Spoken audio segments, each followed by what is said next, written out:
Alors bonjour à tous, bonjour à toutes et à tous, bienvenue sur dailyfx.fr, émission Wall Street Insider.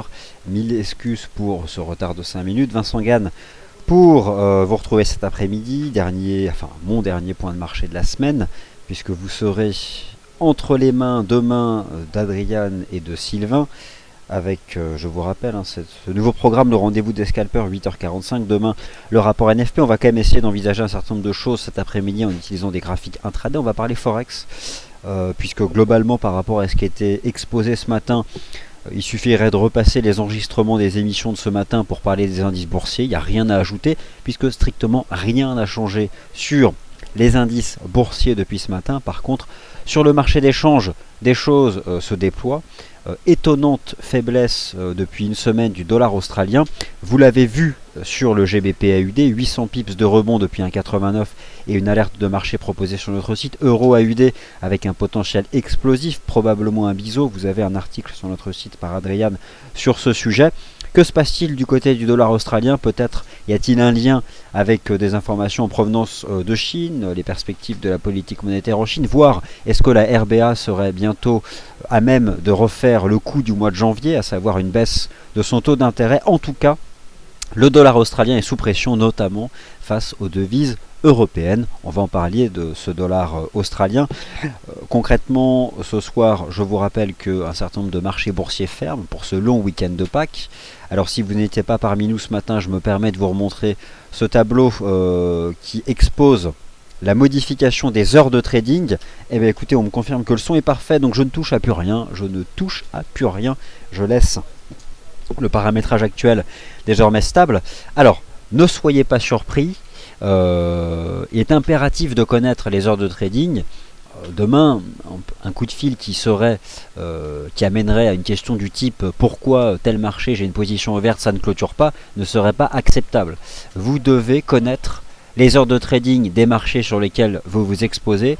De la même façon, vous devez connaître la date d'échéance des contrats CFD qui ont une échéance sur laquelle vous vous exposez. Ces informations sont à maîtriser en amont, de la même façon qu'avant d'investir dans n'importe quel bien, disons un bien immobilier, vous vous renseignez sur les charges, etc., etc. Bref, ce soir, notre CFD FRA 40 ferme, tout simplement parce que Euronext Paris, qui édite la cotation du CAC 40, sur laquelle est basée la cotation de notre CFD FRA 40, clôture à 17h35, plus de CAC 40 avant mardi 9h.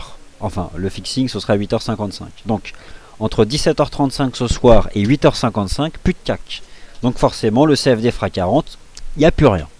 Par contre, il y a énormément d'informations qui seront publiées et qui vont impacter les marchés financiers lors des prochaines heures, notamment demain le rapport NFP aux États-Unis, qui ne manquera pas d'influencer les marchés financiers. Traditionnellement, le rapport NFP, il influence quoi? Les marchés actions US, le dollar américain et les métaux précieux. Le marché actions US, demain, il ferme à 15h15, heure de Paris.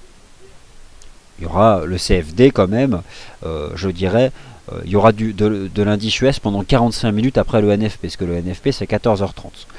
Donc globalement, il n'y aura pas non plus de réaction excessive.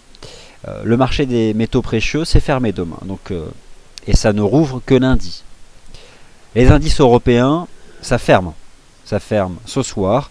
Le FTSE, le DAX, le CAC, l'IBEX, le MIB, le SMI, l'Eurostoxx 50, les marchés obligataires européens sont fermés, les marchés actions asiatiques sont fermés, bref. Il n'y aura finalement que le marché des changes qui demain va être impacté par le rapport NFP. Et d'ailleurs, on peut s'attendre à un report de volatilité sur les positions marché des changes. Étant donné que les autres actifs seront clôturés, d'une certaine façon, les réactions peuvent se focaliser et notamment sur les paires en dollars. Donc par contre, nous nous attendons tout de même à de la volatilité réalisée, notamment sur le taux de change euro-dollar. En ce qui concerne la Grèce, vous avez sur notre site un article qui a été traduit ce matin par Adrian, qui revient sur des dates importantes. Le mois d'avril est un mois très important pour la situation financière de la Grèce, tout simplement parce que ce pays, et vous avez donc cet article que je vais vous présenter, et puis qu'on peut étudier ensemble, je vous en donne le lien, et je vous invite à le parcourir de manière attentive. Pourquoi? Le mois d'avril est important pour la Grèce parce qu'un certain nombre de dettes, de créances arrivent, ou en tout cas présentent une échéance. Le 9 avril, la Grèce doit rembourser 460 millions d'euros au Fonds monétaire international. Le 13 avril, 1,4 milliard d'euros de bons du trésor grec arrivent à échéance, forçant la Grèce à émettre une nouvelle dette. Le 16 avril, 1 milliard de bons du trésor grec arrivent à nouveau à échéance. Bref, il y a un certain nombre de choses qui vont faire que la Grèce va avoir un besoin de financement, d'une part pour faire face à ces échéances et d'autre part pour payer ses fonctionnaires et puis beaucoup de choses. Et pour cela, elle a besoin d'une tranche d'aide de 7 milliards d'euros qui est bloquée depuis le mois de décembre dernier. Et pour accéder à cette tranche d'aide et ne pas faire défaut finalement, elle a besoin d'un accord de l'Union européenne. Et cette Union européenne, elle, en contrepartie, exige des réformes structurelles. Et donc, le dernier volet a été présenté hier soir par le gouvernement grec, un document assez conséquent qui est à l'étude. Et donc, voilà, on a besoin de savoir comment l'Union européenne interprète ces données, ce qui peut créer justement de l'incertitude, et notamment de la volatilité sur les indices boursiers européens qui seront fermés de ce soir à mardi matin. Alors autant vous dire que 4 jours sans cotation, 2 jours où potentiellement de l'information peut être diffusée, cela peut se traduire dès mardi matin par des trous de cotation susceptibles de mettre en risque les positions ouvertes, et ce quel que soit leur sens. Voilà en tout cas, je pense, quelque chose dont il faut avoir connaissance pour ne pas trop exposer le capital de votre épargne qui est dédié à l'investissement sur ici le Forex ou les CFD. Voilà donc pour cette introduction, et vous avez donc cet article sur notre site dont vous pouvez prendre connaissance. Alors, en attendant vendredi saint et le lundi de Pâques, il y a quand même des éléments qui sont à suivre, notamment aujourd'hui, jeudi 2 avril 2015, avec cet après-midi d'une part les stocks de gaz naturel. Il y a des discours cet après-midi, notamment un discours de Janet Yellen qui est attendu à 14h40. 14h30, donc dans 2 minutes, les chiffres de la balance commerciale des États-Unis au mois de février, des statistiques hebdomadaires concernant le marché du travail US, les commandes donc industrielles dans le secteur du transport à 16h, et enfin donc ces stocks de gaz naturel. D'ailleurs notre CFD, enfin le prix du gaz naturel, mais ici notre CFD teste actuellement un support. Je vais vous montrer ce contrat là. J'en fais pas réellement un suivi régulier, mais c'est en tout cas une chose à noter. Voilà, on est proche d'un support. Tout simplement le plus bas ici du mois de février 2015 à 2,60. Alors on peut imaginer une stratégie qui consiste à jouer justement les plus bas du mois de février, sachant que dès lors qu'on utilise un support, l'utilité du support c'est avant tout pour paramétrer son money management standard, c'est-à-dire que considérer que le niveau des 2,60$ est un niveau de support, à ce moment-là, le stop de protection lui est positionné directement sous le plus bas de l'année 2015 à 2,57, enfin 2,576 ici, 2,576 $. En tout cas, les prix du gaz naturel sont sur support. Attention, dans une tendance qui est cependant globalement baissière, mais nous pouvons imaginer qu'avec les stocks de gaz naturel qui sont attendus aujourd'hui à 16h30, le marché pourrait rebondir justement à proximité de ce niveau des 2,60$. Voilà, je m'intéresse cet après-midi aux actifs qui sont concernés justement par la publication de ces statistiques. Hier, c'était le prix du pétrole. Prix du pétrole qui a fortement rebondi hier parce que le restockage a été moins important que prévu. Restockage aux États-Unis. D'autre part, il y a eu aussi un léger recul de la production de pétrole aux États-Unis. C'est de l'information un peu, je dirais, qui a permis hier un rebond d'environ 4% du brut US, qui se dégonfle d'ailleurs un petit peu. On va parler du dollar canadien, mais en tout cas cet après-midi, voilà, il y a d'un point de vue technique un support à exploiter sur le gaz naturel, ce qui ne signifie pas qu'il faut s'y exposer de manière brutale ou croire que c'est un point bas majeur. C'est un niveau technique en dessous duquel on peut positionner un stop. En tout cas un niveau qui permet d'avoir là pour le coup un money management, ce qui n'était pas le cas avant. Le scénario peut être celui d'un double bottom à terme sur les 2,57, 2,60, sachant qu'un tel scénario de toute façon ne serait validé que par le franchissement des 3 $. Le scénario alternatif, c'est l'établissement d'un range justement entre 2,60 et 3 $. Bon, dans tous les cas, vous avez ici un contrat qui est sur support. Alors, j'expliquais tout à l'heure l'importance de suivre les d'être au fait des heures de trading des actifs sur lesquels vous investissez. Lorsque vous investissez sur un CFD matière première, vous devez de connaître par cœur les dates d'échéance de ces produits. Alors je vous pose la question justement, hein, puisque là vous vous intéressez éventuellement au gaz naturel, et j'ai vu quelques questions passer justement sur le gaz naturel. Si vous détenez actuellement une position ouverte sur le gaz naturel, quelle est l'échéance du contrat? Quelle est l'expiration FXCM du CFD N-Gaz? C'est la question que je vous pose. Si quelqu'un a la réponse, n'hésitez pas à la poster dans le chat. Si vous n'avez pas la réponse, et si vous détenez une position ouverte sur ce contrat, il y a ici une lacune qu'il faut combler. Sur notre forum, vous avez une section qui est dédiée justement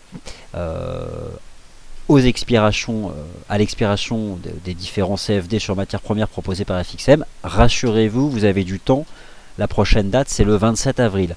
Le contrat a une échéance mensuelle, on vient de basculer sur la nouvelle échéance. Concrètement, vous avez ici une fenêtre temporelle d'environ 4 semaines pour détenir une position sur ce contrat N-Gaz. 16h30, les stocks de gaz naturel aux États-Unis, l'analyse technique nous enseigne qu'un support existe à 2,60. Le money management, 2,57 le plus bas du mois de février. Voilà, vous avez ici des éléments libres à vous ensuite de gérer ou pas une position de marché. Donc voilà pour ce qui est des cours du gaz naturel. Les indices boursiers, les paires en dollars majeurs, elles ont été globalement bien évoquées ce matin dans le rendez-vous des scalpers, le Good Morning CAC 40 ou encore le Morning Meeting. Laissez-moi revenir sur le dollar australien. Que se passe-t-il sur le dollar australien? Excellente question, me direz-vous. Le dollar australien est sous pression depuis une semaine environ. Alors, premier élément qui est connu, c'est bien sûr le lien entre l'économie australienne et l'économie chinoise et surtout l'alignement de la politique monétaire de la Banque Réserve d'Australie sur la Banque Populaire de Chine. Ça, c'est une chose qui amène le marché à anticiper davantage d'inflexion monétaire de la Banque centrale de Nouvelle-Zélande, la fameuse RBA. Notez bien, nous sommes à la veille d'un long week-end de Pâques. Jeudi 7 avril, la Banque Réserve d'Australie prend une décision de politique monétaire. Le consensus n'envisage pas une baisse des taux d'intérêt, mais ce consensus pourrait être pris à revers. Le GBP-AUD. Je reviens sur cette stratégie sur laquelle je vous ai proposé une alerte de marché le 24 mars. À la base en utilisant uniquement l'analyse technique. Le 24 mars, le GBP-AUD teste pour la première fois une ligne de tendance ici primaire. Nous étions à 1,89 à ce moment-là. J'avais à ce moment-là noté la similitude chartiste avec ce que le marché avait proposé ici entre le 20 et le 23 janvier, avec cette baisse surprise du taux d'intérêt de la Banque Réserve d'Australie, qui avait donné à ce moment-là le point de départ d'une hausse de 1700 pips. Donc ça c'est une chose, hein. Point de départ d'une hausse de 1700 pips. L'idée c'est quoi? Moi j'étais là comme vous, hein, devant le graphique la semaine dernière, et je me disais bon bah voilà, c'est une ligne de tendance, pourquoi pas l'utiliser pour envisager un mouvement. Mais j'avais quand même insisté sur le fait que je voulais avant tout voir la cassure de cette ligne de tendance. La cassure de la ligne de tendance, on va zoomer. Voilà, elle a eu lieu ici. Donc je zoome, voilà. On a eu le signal de trading donné ici, le 27 mars. Regardez ensuite, vous avez eu deux chandeliers H1 pour un pullback. Deux toupies. Ce type de chandelier ici, petit corps, on appelle ça des toupies. Deux petites toupies pour un pullback, nickel hein, le pullback. On casse la ligne de tendance, on fait le pullback, et depuis, c'est déployé une phase de hausse, au final, donc 1,89, 1,9650, voilà, 750 pips. C'est presque terminé. On arrive à cet objectif ici, ligne de tendance baissière, Je visais 1,96, 85 à 97. On peut y aller. On peut y aller. On franchit 1,97. On refile en ligne droite à 2 dollars australiens. Le timing, forcément, pour une stratégie d'achat, ça fait 10 jours qu'on en parle, c'est trop tard. Mais, pas forcément, dans le sens où désormais on pourrait exploiter ici cette ligne de tendance pour viser 2 dollars australiens. Je pense que c'est tout à fait crédible d'ici la session Forex du 7 avril d'envisager un GBP AUD rejoindre les 2 dollars. Pourquoi? Parce que le marché va spéculer sur le fait que la RBA baisse à nouveau son taux d'intérêt. Bon, en tout cas, c'était ici un scénario d'analyse technique qui s'est bien déployé. Parfois ça marche pas, parfois ça marche. Là, c'était globalement propre. Et le dernier changement de polarité en date, c'est donc la cassure des 1,95. On casse, support, ça relance. Voilà. C'est quelque chose d'assez fort. Alors, ce que j'observe ici sur le GBP AUD, je le constate naturellement sur l'AUD USD. Depuis la résistance des 0,7912, je vous avais expliqué que nous étions ici dans un vaste range. Lorsqu'on échoue dans la partie haute d'un range, on vise en bas. On a atteint la partie basse, sauf qu'on a actuellement un nouveau signal de trading, puisque le cross AUD-USD brise ce plus bas ici. On casse le support, ça devient désormais un niveau de résistance. Il y avait eu un pré-signal qui avait été donné par la cassure de cette oblique de tendance ici, sur l'AUD USD. On a fait un pullback vraiment au poil, hein. Ici à 0,7661. On casse, on pullback, ça relance. On casse le plus bas de mars 2015. Le dollar australien est sous pression. Ça, c'est clairement un fait. Ça peut être aussi essentiellement dû au fait que les statistiques américaines sont mauvaises. Pourquoi ? Cette semaine, les statistiques américaines sont décevantes. Qu'il s'agisse de l'indice PMI du secteur manufacturier selon l'ISM, des créations d'emplois privés selon l'ADP. Les statistiques américaines mauvaises ne font qu'en reporter l'inflexion de la courbe des taux d'intérêt aux États-Unis. Regardez hier l'évolution du rendement obligataire à 10 ans sur les T-notes, moins 8 points de base. Un report de la hausse des taux d'intérêt aux États-Unis crée naturellement ce type de pression ici. Dans tous les cas, AUD-USD brise ces 0,7590. En l'état, c'est un signal de trading de vente, et s'il se confirme, nous sommes en route pour 0,7450. Et il est désormais intéressant d'exploiter la résistance des 0,7590, une résistance ici pour une stratégie de vente, à nouveau dans le sens de la tendance. L'euro AUD bénéficie lui aussi de la faiblesse du dollar australien. Un signal technique a été donné ici, alors je l'ai moins suivi, hein, c'est essentiellement Adrian, à la cassure des 1,40. Je pense qu'on peut viser ici cette moyenne mobile à 30 semaines. Nous aurons ici sur les 1,44 un objectif de cours qui est susceptible là pour le coup de bloquer la reprise. Mais honnêtement, je préfère m'intéresser à l'AUD-USD ou au GBP-AUD qu'à l'euro-AUD. Ça, il n'y a pas photo, c'est vraiment propre. Je pense que là, on peut encore aller à 1,97. Quant au dollar américain, quand même, ce que j'observe cette semaine, c'est qu'il est globalement résilient aux statistiques américaines qui ont été décevantes. Quand bien même le discours de la Fed serait plus dovish, plus prudent, il y a quand même des membres du FOMC, le comité de politique monétaire de la Fed, qui évoquent un premier relèvement du taux d'intérêt des Fed Funds au mois de juin. Ce qui est susceptible de créer finalement l'extraction haussière du dollar US de ce range. Je vous rappelle que l'US dollar index avait bien tenu ici ce support à 11 886 points. Impulsion, on a atteint ici cette ligne de tendance. Nous sommes désormais dans ce type de range ici, hein, sur l'USD dollar index. Un rapport NFP solide. Vous avez dans notre forum de quoi participer au concours NFP.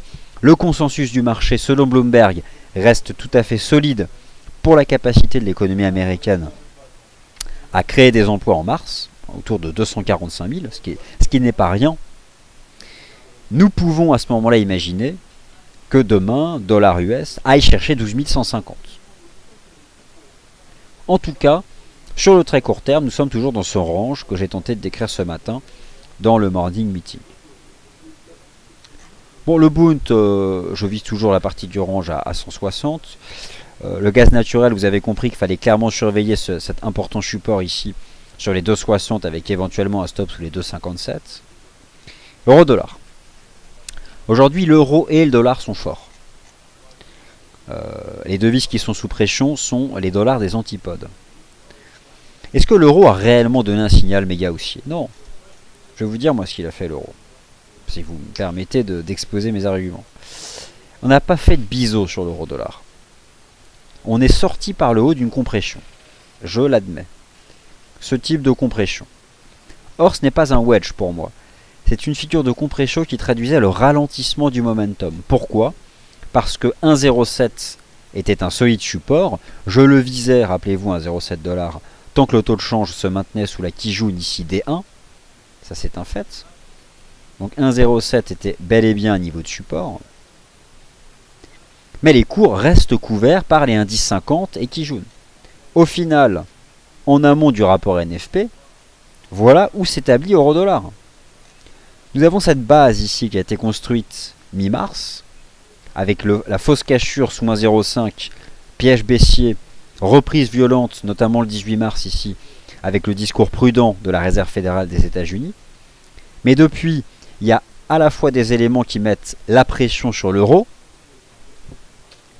le succès du programme de quantitative easing de la Banque Centrale Européenne, le risque de voir la Grèce en défaut de liquidité face à ces échéances, notamment celle du Fonds monétaire international et les 460 millions d'euros dus le 9 avril, et d'autre part, des statistiques américaines qui mettent cette semaine le dollar américain dans un range. Au final, un certain nombre de facteurs se neutralisent, ayant pour conséquence graphique l'établissement d'un range trading sur le cross euro-dollar. Donc nous sommes en effet sortis par le haut d'une compression, mais nous n'avons pas donné de signal de trading pour viser 1,14. Ce qui serait un signal de trading pour viser 1,14 serait la capacité du cross euro-dollar à dépasser les indices 50. Pour le moment, nous sommes dans ce trading range.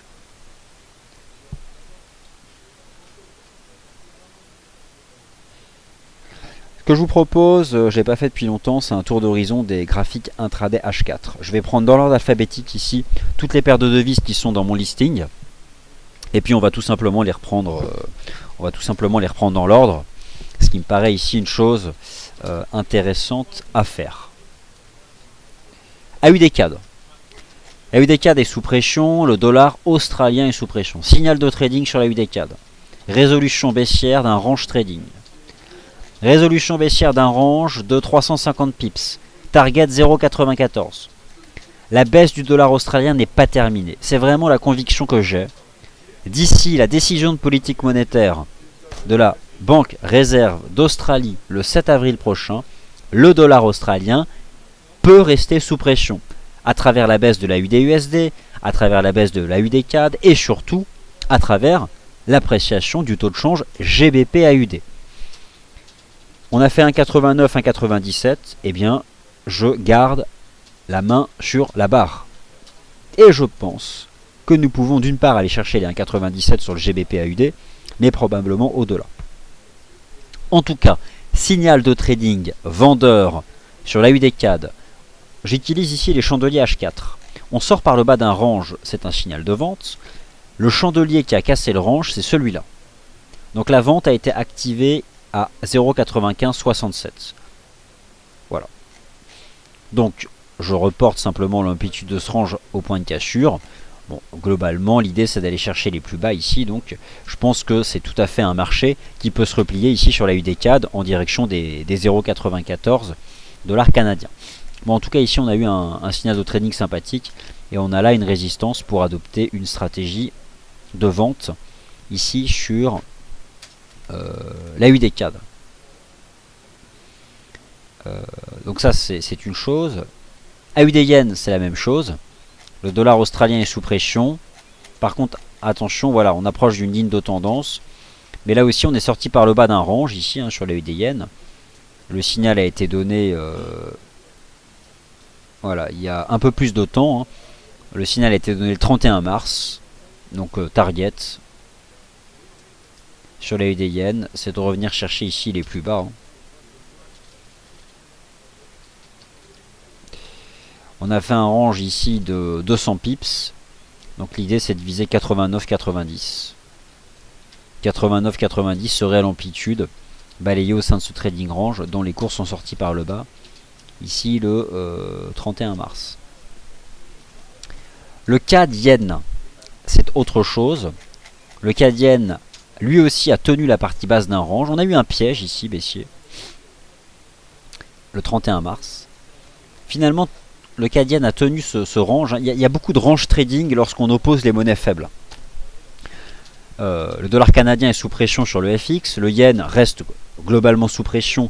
Et le marché envisage que d'ici l'été prochain, la Banque centrale du Japon, oui c'est possible, étende encore son programme de quantitative easing. Elle, qui a le programme de quantitative easing le plus solide du marché, pourrait augmenter encore davantage la taille de son bilan. Autant vous dire qu'en Europe, là on vit le quantitative easing 1, mais moi je m'attends à ce qu'on ait une phase 2, une phase 3, etc. etc. C'est globalement sans limite, hein, ces programmes de quantitative easing. Alors, il faut admettre qu'au Japon, c'est globalement pour l'instant difficile de voir l'impact sur l'économie réelle. Par contre, on voit l'impact sur les actifs financiers, à travers la hausse notamment depuis le début de l'année du Nikkei de 10%, ou le maintien, je dirais, du yen japonais sous pression, même face au dollar canadien, qui est globalement une monnaie aussi sous pression. Donc le CAD yen préserve un range trading qui est compris ici entre 94 et 96,66. Le fait que le CAD yen soit resté dans ce range rend possible le fait de revoir notamment ici les 95,30, mais voire même les 96. Alors l'euro AUD, j'en ai parlé déjà tout à l'heure. L'euro CAD présente aussi un range un peu plus serré, mais cependant un trading range, qui s'établit entre la résistance à 1,3750 et le support ici à 1,3520. Donc là aussi, il y a, je pense, quelque chose à exploiter hein, sur l'euro CAD, moins attractif que d'autres paires en dollars canadiens, mais voilà, il y a un range trading entre 1,3530 et 1,3750. Alors autant je pense que les 1,3750 peuvent faire résistance, et j'aurais peut-être davantage tendance à m'intéresser à la résistance ici des 1,3750 sur l'euro CAD. Alors on continue le tour d'horizon FX, AUD CAD, AUD Yen, AUD USD, CAD Yen, Euro AUD, Euro CAD, c'est fait. Quid de l'euro CHF? Alors, l'euro CHF, hein, bon, on sait de quoi est-ce qu'on parle, on connaît toutes et tous le risque lié au franc, car à tout moment la Banque nationale suisse peut décider de tenter de neutraliser l'appréciation du franc. A-t-elle des raisons d'intervenir sur le marché des changes? Observons l'évolution du taux de change euro-CHF depuis le 15 janvier. On a chuté et puis on s'est repris de manière très forte. Il y a eu, parce que depuis la Banque nationale suisse a confirmé le fait qu'elle souhaitait maintenir durablement l'ensemble de ses taux d'intérêt en territoire négatif, et puis M. Jordan, hein, lui, affirme toujours qu'il est en mesure d'agir directement sur le marché des changes. Ce qu'a fait récemment la Banque populaire de Chine, par exemple. Pour neutraliser, par contre, c'est le contraire, neutraliser l'appréciation du yuan. Vous avez tous observé le cross USD-CNH retomber. On va en reparler de l'USD-CNH d'ailleurs. Je suis en train de me demander s'il n'est pas en train d'établir un creux. L'euro CHF, depuis les 1,08, il a perdu 400 pips. Cela fait maintenant, allez, un mois et demi que le franc suisse s'apprécie. Ce qui met clairement sous pression la Banque nationale suisse. Ce qui a d'ailleurs créé presque un piège sur le SMI, quand il a tenté de dépasser les sommets l'année 2014. Sur l'euro CHF, je surveille une espèce de structure de compression, à l'intérieur de laquelle je surveille aussi cette ligne de tendance. Alors, loin de moi l'idée de porter des stratégies sur l'euro CHF. Ok ? Cependant, j'ai le sentiment qu'on est un peu en train de comprimer et que nous pourrions assister à un rebond en direction des 1,0550. En tout cas, voilà. Je vous propose un tour d'horizon de mes graphiques intraday H4. Je les prends dans l'ordre alphabétique. Je suis passé par l'étape Euro CHF parce que c'est dans ma liste. Mais voilà. J'ai le sentiment qu'on comprime et que ce marché pourrait bientôt, s'il dépasse les 1,0430, rebondir ici en direction des 1,05 et des 1,0545. Euro GBP. Notre ami l'euro GBP est toujours bien orienté depuis le test des 0,70. J'ai le sentiment aujourd'hui que l'euro GBP est en train de donner un signal de trading toujours pour viser les fameux 0,75 que j'envisageais.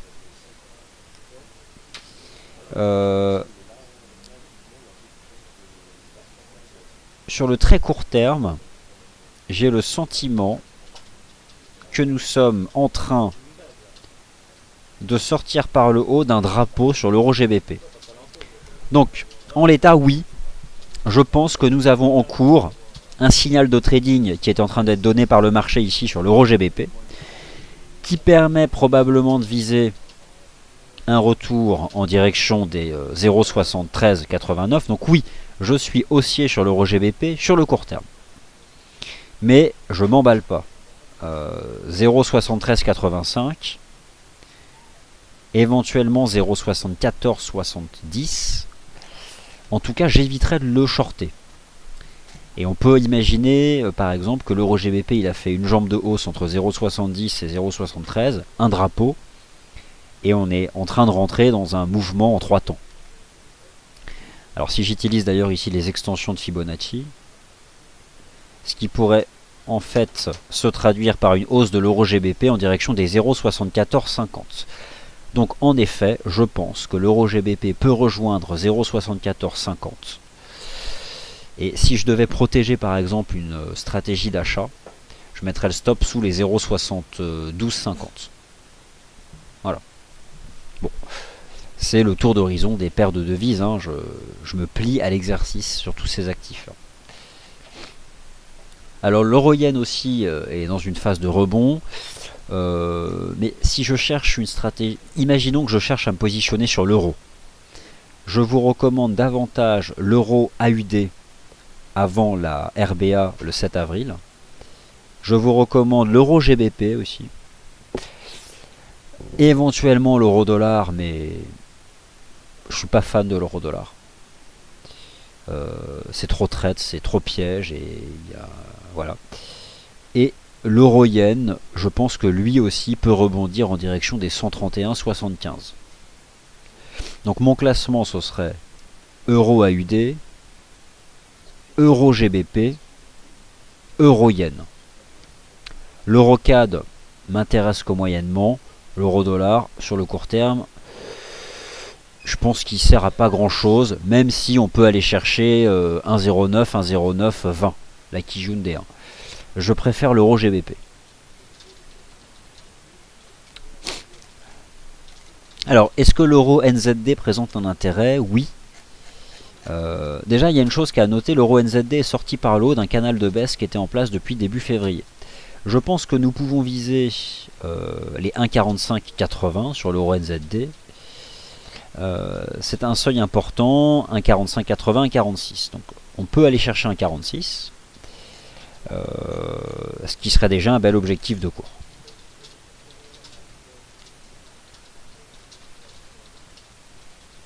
Le GBP AUD, j'en ai déjà parlé.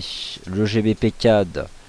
Le GBP CAD aujourd'hui c'est volatile, mais on travaille toujours un support qui s'établit en fait ici. Vous voyez, c'est le point de clôture ici de ce chandelier H4 du 25 mars. Donc les 1,8660. Il y a un support à 1,8660. Je dois admettre qu'aujourd'hui c'est volatile. Mais en l'état, voilà, tant qu'on tient à 1,8660, on peut envisager que ça relance. Après, si je regarde toutes les paires en dollars canadiens, je suis un peu gêné parce que j'aime beaucoup le CAD yen pour une stratégie d'achat. Et j'aime aussi le GBP CAD pour une stratégie d'achat. Est-ce qu'on peut imaginer que le CAD Yen et le GBP CAD montent ensemble? Pas forcément en même temps. Donc, sans trop me prendre la tête, j'aurais tendance à dire que le CAD Yen me plaît parce qu'il a tenu les 94, mais le GBP CAD me plaît aussi. Et en même temps, je m'intéresse beaucoup à l'achat à l'euro GBP. C'est pas contradictoire, ce sont juste des scénarios d'analyse technique. Graphique, quoi. Le GBP Yen ne présente pas pour moi d'intérêt particulier. La UDNZD, c'est un couteau qui tombe. Le dollar australien est vraiment sous pression. Il ne faut pas exclure qu'il y ait la semaine prochaine des désinformations sur le dollar australien. La UDNZD va bientôt rejoindre la fameuse parité. Vous voyez comme ça arrive. La UDNZD est passée de 1,40 à 1. Ce sera peut-être un jour le cas de l'eurodoll. La UDNZD, il a donné un signal de vente le 29 novembre. Vous êtes ici en chandelier weekly. La UDNZD, il avait vraiment donné un signal de vente ici en début d'année. Il a recassé là les 1,0350. Bon, je pense que là, il va rejoindre la parité la semaine prochaine. La UDNZD. On n'est pas loin. On n'en est pas loin ici. Le GBPNZD, il y avait quelque chose à faire sur 1,93. Maintenant, on a atteint les 2. Il faut prendre plutôt des bénéfices. Le GBP USD est probablement la paire en dollars qui présente actuellement le moins d'intérêt. C'est la moins directionnelle, je trouve, de toutes les paires en dollars. C'est bien le GBP USD. C'est devenu complètement neutre, le GBP USD. Entre eux, j'ai quand même un biais baissier sous les 1,50 et sous la moyenne mobile à 20 jours. Mais là, on s'est stabilisé. J'ai rien à dire en fait sur le GBP USD en l'état. Le NZD-CAD.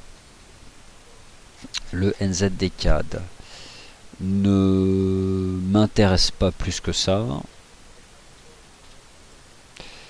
Le NZD-Yen. Alors, le NZD-Yen, il y a peut-être quelque chose d'intéressant à faire dessus.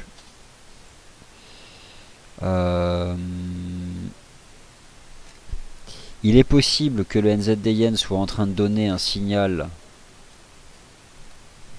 de trading. Je me demande si on n'est pas en train de tenir une belle ligne de tendance. D'ailleurs, je regarde. En effet, le NZD-Yen a probablement un potentiel. Ici, sur les chandeliers en données 4 heures, il a tenu cette ligne de tendance. On a fait une espèce d'avalement haussier ici hier. Je vais en déterminer la cible théorique tout de suite. Mais je pense que le NZD-Yen pourrait remonter à 90. 90 yens, voire 90,30. Donc voilà. Le NZD-Yen est pas mal. Je la note, vous voyez, parce que je fais le tour d'horizon, mais je peux pas tout suivre. Donc finalement, ça m'arrive parfois de découvrir des paires de devises avec vous. Et je garde sous la main le NZD-Yen parce que je pense qu'il nous prépare quelque chose. Bon, la UD-USD nouveau plus bas. Je pense que la UD-USD va s'enfoncer en direction des 0,74, voire plus bas. Voilà, ça casse, ça casse.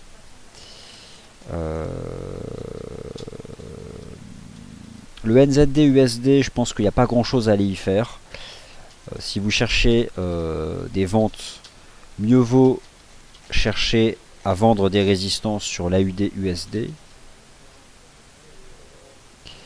L'USD-CAD, c'est un range depuis 8 semaines entre 1,2380 et 1,28. Nous sommes en plein milieu. Il n'y a pas grand chose à faire. L'USD-Yen est sur support à 119,50. C'est pas non plus très directionnel. Mais j'aurais tendance à dire que on peut remonter, chercher les 120.30, 120.40, et c'est pas non plus exceptionnel. Donc, pour résumer, l'euro GBP est probablement en train de donner un signal de trading, ici en sortant d'un quelque chose qui s'apparente à un drapeau. Le GBP AUD atteint un objectif, mais je cherche toujours à des niveaux de support pour viser les deux. L'euro AUD, vous l'avez compris, c'est potentiellement explosif. On teste la partie haute d'une espèce de gros wedge. Ça peut être intéressant à exploiter. Le NZD Yen, je le surveille, je suis là. Je pense qu'on peut rejoindre 90. Il y a peut-être mieux à prendre parce qu'on teste ici une ligne de tendance. Le gaz naturel teste un support à quelques heures de la publication des stocks de gaz naturel. Les indices boursiers, on les a bien balayés ce matin. Et enfin, l'USD-CNH, comme promis.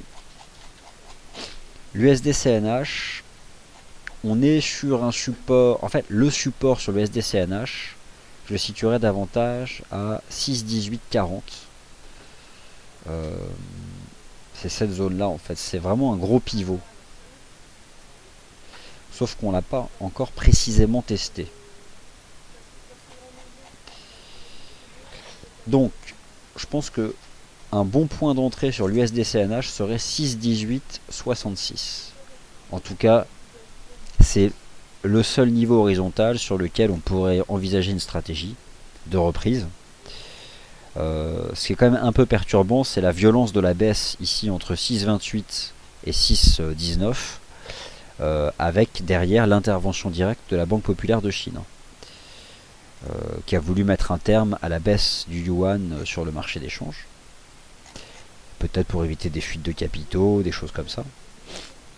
Ça me gêne un peu, on a quand même une chute qui est hyper violente. Mais, si vous regardez ici sur ce graphique à long terme, c'est quand même un beau pivot. Donc voilà, le niveau des 6,1860 peut permettre une réaction des cours potentiels. Bon, après voilà, faut pas non plus exagérer, mais voilà, peut-être, faut l'avoir en tête. Voilà, donc le tour d'horizon FX est terminé. Maintenant, je vais répondre à vos questions. Donc voilà, Crani, et tout le monde me confirme que le son est parfait. Un gap, c'est un trou de cotation, en effet. Alors, visiteur, où peut-on... Alors, les stocks de pétrole, oui, donc ça concerne bien les États-Unis. Alors, a-t-on besoin de connaître les échéances des contrats de matières premières? Bah oui, enfin mieux vaut connaître les échéances parce que ça évite d'avoir des mauvaises surprises. Alors bonjour Bruno, une question assez longue. Si le rapport NFP sort inférieur aux attentes, cela mettrait le dollar américain sous pression. En contrepartie, ça pourrait mettre la pression sur la Fed pour un relèvement des taux assez rapide en vue d'une normalisation, ou c'est bien le contraire? Alors, ce serait plutôt le contraire. Est-ce que nous pouvons viser 1,15 sur l'euro-dollar? L'analyse technique vous dirait qu'on peut viser 1,15 sur l'euro-dollar si jamais on franchit 1,1050. Ça peut valoir le coup d'attendre de franchir 1,1050, sachant que derrière, il y a 400 pips à prendre. Ce qui est certain, c'est que si on retourne tester 1,1050, ça peut passer cette fois, quoi. J'éviterais de la reshorter une nouvelle fois. La Banque centrale suisse peut-elle à nouveau faire trembler les marchés? Elle est susceptible d'intervenir. C'est plus comme avant, hein. Il n'y a plus de taux plancher. Mais regardez par exemple récemment l'USD-CNH, il a baissé de 1000 pips, pas d'un coup, hein, mais en plusieurs séances, parce qu'il y a eu des interventions de la Banque populaire de Chine. Si la Banque nationale suisse considère que la baisse du taux de change euro-CHF de 1,08 à 1,04 est négatif pour l'économie suisse, elle est susceptible d'intervenir pour faire remonter le taux de change. Enfin, voilà. Après, je suis pas dans la tête des décideurs de la Banque nationale suisse.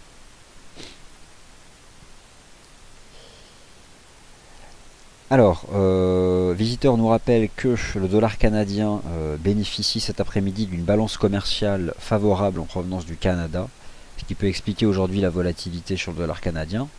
Donc en effet, merci de ce rappel. Fabrice, où peut-on se positionner sur le Nikkei? Alors, le Nikkei, je vous ai proposé ce matin un point de vue complet. En fait, ce matin, j'ai couvert tous les CFD asiatiques qu'on propose, notamment le Nikkei, enfin le JPN 225 et le HKG 33. On va le regarder, le Nikkei. Alors, je vais charger le graphique et on va le regarder. Jetez un œil au NZD Yen. Je pense que elle est pas mal, cette configuration. Je la garde en tête. Je la garde en tête. On va aller voir le JPN. Alors, question de visiteur. Peut-on trader demain le S&P 500? Tout ce que je peux vous dire, c'est que demain, le SP500 ferme à 15h15.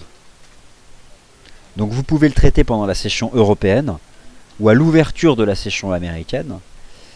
Mais admettons tout de même que la volatilité pourrait être inférieure à la moyenne. Même si nous attendons le NFP, on peut tout de même imaginer qu'il y aura moins de participants de marché.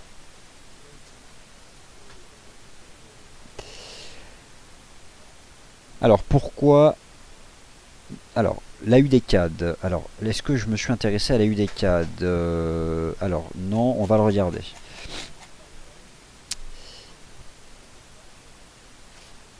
Pourquoi ne préfères-tu pas l'AUDCAD au CAD Yen pour un achat? Alors, l'AUDCAD ne m'intéresse pas pour un achat parce que le dollar australien est sous pression. D'autre part, je pense que l'AUDCAD peut se replier en direction des 0,94. Donc j'éviterai de me mettre à l'achat de manière générale sur le dollar australien. Par contre, le CAD Yen m'intéresse pour une stratégie d'achat. Donc c'est complètement différent. Le CAD Yen, il a fait un espèce de marteau.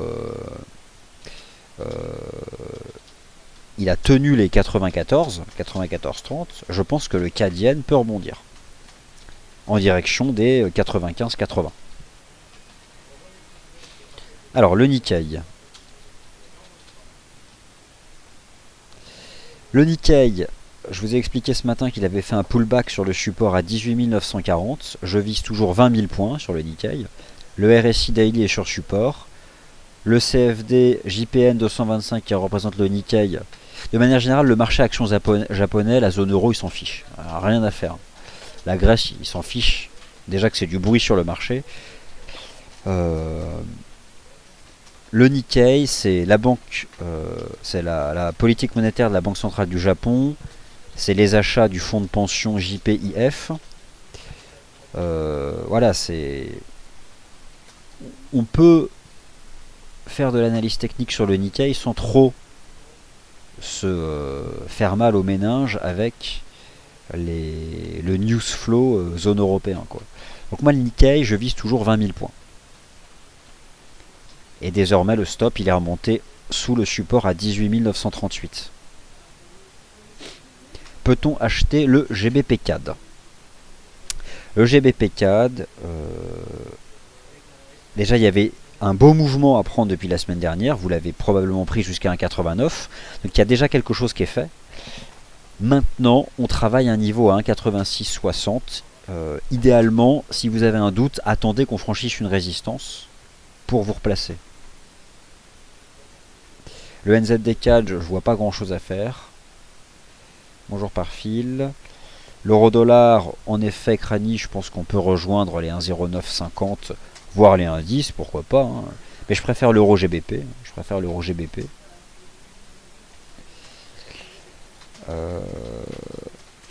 Alors Benoît, comment choisit-on les devises à trader? Capital, spread, politique monétaire, connaissance. Concrètement, il faut tenir compte de tout ce que vous avez dit. Bonjour Florent, est-ce que la Banque centrale d'Australie peut baisser ses taux la semaine prochaine? C'est possible. C'est possible. Bonjour Fabrice, 20 000 points, ok, mais à quelle échéance? Alors, il y a une différence entre défendre une vue de marché avec des paramètres. Là, déjà, la prévision de marché sur les prix, elle est incertaine. Mais alors, la prévision de marché sur l'axe du temps, elle est encore plus incertaine.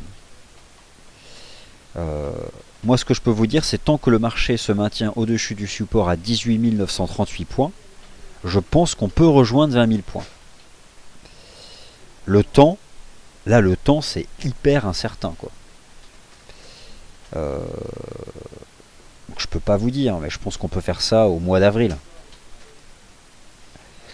J'abandonnerai complètement cette opinion si on casse le plus bas de la séance du 1er avril.